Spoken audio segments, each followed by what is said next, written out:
your season or occupation. Hey guys, welcome, or better yet, welcome back to Pandora Talks. I'm always so happy to see you today. We're jumping into an interview with Marko from Nightwish, or ex-member of Nightwish, to see why he split from them and also what are his plans for the future. You know I love that kind of stuff. Let's jump in. Let's go. Good afternoon, dear guys and dear ladies. You're watching Keija's Zine.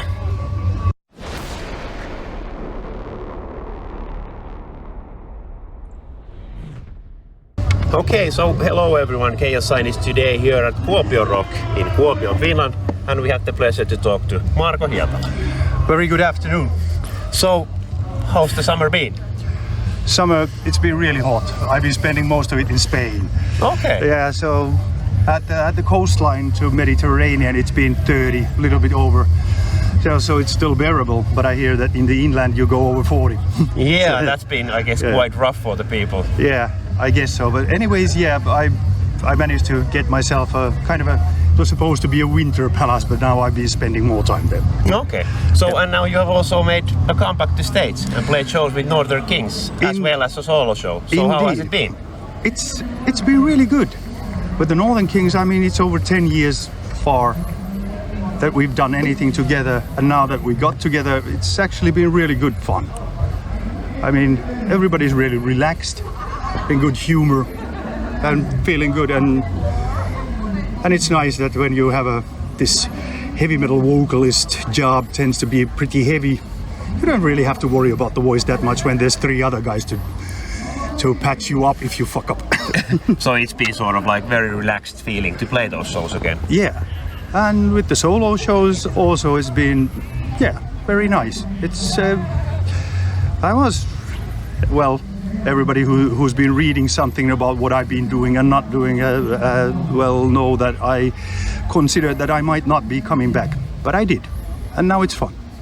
But last year you were supposed to do the Raskasta Joulua shows, but you only did like one show and then left the tour, so you weren't like ready to come back then. No, not really. And that was one of the things that happened also because it's the darkest time of year and I just had way too much time to just stay in the darkness.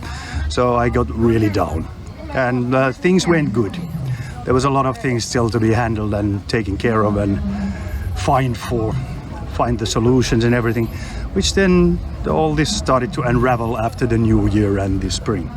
Okay, so that was the sort of turning point for you to get like more into light again, so to say. Yes, indeed, because they found this thing that I have an attention disorder. It's not full ADHD, but close relative. And after getting this medication that changes your noradrenaline amounts in your body, suddenly all that anxiety, in like 3 weeks, it just went away. I was like really surprised to find myself, hey, I'm peaceful. So how is it with playing shows when you get that massive adrenaline rush? Well, at the shows it's just totally fine to go a little bit more wilder than you usually are. Okay, so you notice it like that way? Yeah, I notice it that way. Was it the easy decision to do these shows with Northern Kings, or did you have to like think about it that do I wanna come back and do these? Yeah, I really had to think about it, and guys were asking me to either confirm or not for quite a while until I said okay, I'll do it, because I think it was in February this year that I said to the guys that okay, I'll be coming over and doing them. Things are good enough for that, I suspect, even though they weren't that good yet at that time, but I was already getting better. So obviously we have lived in quite different world for the past 2 years due to the pandemic. Yes. So what kind of like period this was for you? Was it like sort of like searching yourself again, or how do you describe it yourself? Yeah, the pandemic was like, it forced us to stop. And then you spend a year home thinking about things, what have gone wrong, what has gone right. And according to that, I made some decisions, which were obviously to my well-being was that I will need smaller circles for now. Okay. Maybe later, but for now I'm not going to be doing huge stages around the world. I leave that to some other people. Yeah, for sure. It was announced in January last year that you will be parting ways with Nightwish. So what went through, and was it like a longer process that you had to think about before making the final decision for that? Yeah, it was a long process. Of course, the COVID year that was there, and when I had a lot of time for soul searching, it obviously gave me the last incentives to that I need something else. That if I just continue with this, I'm just gonna get sicker and sicker. But of course, it's a process. Well, I've been a chronic depressive since 2010, 2011. So I've been on a permanent medication ever since. But sometimes you get used to the meds, you will need more. We did raise them during the years also, but it just didn't work. And now that I started to do them, I had a psychotherapy for over 4 years now. And then I also talked to psychiatrists and some doctors and did that also in Spain. And then my psychiatrist here in Finland said that I should do these ADHD neuropsychological tests, which I then did in Spain. And okay, I got it. But how lengthy it was like overall to do the decisions that you will leave Nightwish? Because I heard that you asked from the guys like already when you were doing like promotion for Human Nature that you are maybe quitting the band, and then they said to you that maybe you should reconsider, and you reconsidered and did like everything for that album. Yeah, I had been thinking about it for a while. Let's say that because I had a lot of weight, and I tend to, well, with the attention disorder, it tells me that when there are lots of trouble, then the disorder makes it into a real, chaos. Yeah. When you are overthinking. Yeah, there's a shitload of stuff coming and going and no peace anywhere. And I was, for a year or two, I was already like waking up every night at 3 o'clock to bad dreams and anxiety. And so I'd say that the whole process probably started already with my former divorce. That was a very sad time when you think about your kids and your broken homes and all that. So, and then when I started to get clear from that, then there were, well, all kinds of things. I don't really want to go any deeper to what kind of things I've gone through, but I've gone through enough. And so was it like very difficult process for you to make the Human Nature album because of that? Yeah, it was. And is there like some reason why your role was like basically a little bit smaller than it normally is? You normally have quite a lot of singing parts in Nightwish albums. I think that was basically the original idea, was to have that. We'll do a couple of solos or one solo for me and Troy, and then rest floor, and then the harmonies. That was the idea originally for the. So I don't know if it affected. Okay, so it was sort of like as planned. Yeah, I think it was sort of as planned, but at that time I already had serious trouble with concentrating and serious trouble with a constant black cloud over my head. Okay, so what happened like after you made now a comeback to the band? Have you been like feeling well and now everything is sort of rolling again normally? Yeah, coming back with my own band. Yeah. It seems that so far, because well, in the smaller circles, it's easy to just stay within a close communication with the guys, and everybody knows everything, and nobody has any kind of doubts about my sicknesses or anything. So it's kind of easier to take care of it, because a lot of times I already realized that I'm becoming an anchor weighing the whole group down in Nightwish. And it's not a nice feeling to have. You tend to blame yourself. You tend to feel really guilty about what you are. That's the sick thing about depression and anxiety. That the more you have it, the more bad you feel that you're all like that. Yeah, but of course I would imagine like splitting with the band you have been in 20 years is always rough for everybody, because it's like as you could put it, a marriage that you sort of go through. Yeah, and then you start to think that if I'm there like in some backstage corner looking like there's a guy with his personal black cloud who's gonna, I'm just gonna be maybe ruining it for everybody.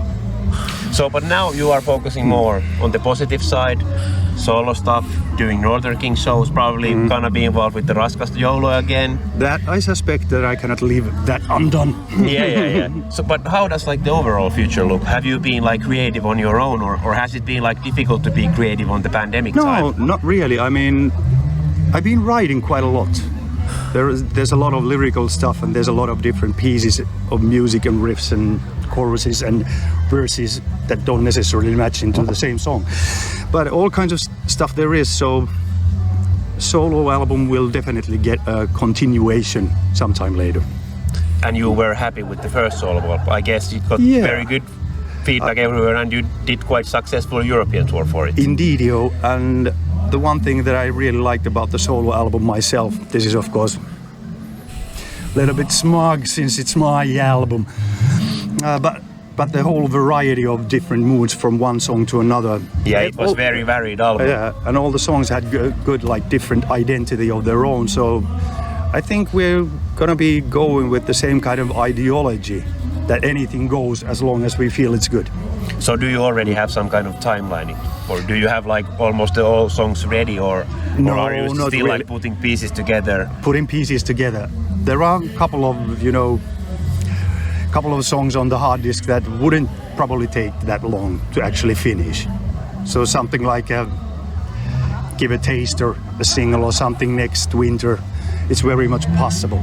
But you will still do music in the future, like health comes first, and then when you feel the right, you put out stuff, and you don't like have to worry too much or stress too much about it. Indeedio, and being in contact with different managements and booking agencies and festivals and whatever, they always try to take a piece of you with it. The more questions you ask, the more things you answer, the more questions they will ask. That's how it goes, unfortunately. So I just have to be really careful that I know these days to say, hey, I'm off, you finish this. So what's the situation with Tarot? That's kind of open in the air. I mean, when Spede died, the drummer, of course people were asking that, are we going to be doing something? And we have some unfinished song stuff also on the studio hard disks and like that, which would be nice to finish, maybe sometime to play the songs. But at least for me and Janne, keyboard player, for both of us, the rock and roll should be played with a grin on your face and happiness in your heart and all that. And it feels a little bit sad. Yeah, so the happiness isn't there yet. Yeah, because we were together with the guys for over 30 years. At that time, you tend to build some kind of a brotherhood. Yeah, I guess that band was a very strong brotherhood. Indeedio. So I saw a picture of you and Tarja. It was like a year or two ago. And I guess you live now in Spain both, or do you? Like quite closely even to each other? Not too close. If I heard right, they were living in Marbella, which is more of the southern tip, and we're somewhere there on the side of Mediterranean, like a halfway. Okay. Close by Alicante. Have you had any discussions to make music now together? No, but I believe that the management guys have definitely talked about it. Oh, if you could get these people together. But you would be like interested in making music with her, or what's like your chemistry with her nowadays, since you do the Raskasta Joulua together? It was fine. We had talks about the old times and some tears in the corners of the eyes and all that. Yeah. So all is good with us. So actually, you never know. Thanks for the idea. Gotta figure out if I got some nice song for a duet. So before we wrap things up, a little bit about the future. How does it look like? Well, it looks like I'm gonna be a father again. Yeah, congratulations about that. That's a big thing. I know I have a boy who is 4 now. Yeah, so. it is a bigger thing than any of what we've been talking about here at the moment. It is a way bigger, personally. But so that's a good thing. That's a very positive and great thing. But like I said, there's that solo stuff which will get continuation. And with the Northern Kings guys, it's been so fun to do the shows and be together after 10 years and something again. I wouldn't I wouldn't be surprised if we end up doing more shows or even music. But so far, It's been just discussions. yeah, and I'm taking it easy. If guys get into it, that we could actually start, then I can have some input to that. But I'm not offering yet. But you are not like feeling in a way to do a lot of touring in the future, that you will do a little less and more like focused stuff, maybe. Yeah, that's what I thought. I don't know, because to be honest, I love doing shows. I guess every musician is an adrenaline junkie. Yes. You like being on stage. Yeah, I do. I love being on stage, but it is the logistic and the personal life hassle and everything that because the show logistics are so insane. You spend 2 hours max on that stage, but sometimes you travel for days, spend nights in hotels and sleepless nights. Yeah, and all that. And somehow the show, that 2 hours maximum, somehow it always gets you up. Oh, this was worth it. It was fun and all that. So I love doing shows, but I hate the logistics and traveling. And I hate airports and I hate airplanes. They're full of people, those goddamn plastic tubes. I don't like them people. They're fucking cancer on the earth. There should be some kind of teleport that you could go like in a minute. Teleport would be a real solution for these things. Yeah. I've been trying to do it by the power of will. So far it hasn't worked. Hey Marko, thanks a lot for the time and good luck for tonight's show as well as for the future. Anything you want to say as a closer to the fans? It's time to rock again. What an incredible interview. I feel like I know Marko so much better now, and I love him. I love him. I absolutely love him. And the first thing I want to say is how brave he is for just talking about his mental health and how he's been trying to cope with depression and anxiety and seeking professional help. That is very brave to just talk about openly like that. I salute him and I respect him so deeply. Also, I want to hug him. I want to hug him because it hurts to hear him say that he felt like an anchor in Nightwish, like the dark cloud of the group. I hurt listening to that. I really do, because that's ridiculous. That's ridiculous. Don't think that way. I mean, I know when you're suffering, you can't help it, but no. He was a light. He was passion. He was talent. He is talent, passion, and all that, but he was in Nightwish, an integral part of the band. I only am in the midst of discovering it, and I'm already feeling the loss of him not being a part of it, in the future. What a gifted man, but also beautiful that he said that his child to come is the most important part of everything. Like, that is beautiful. I'm telling you, I love this guy. I really do.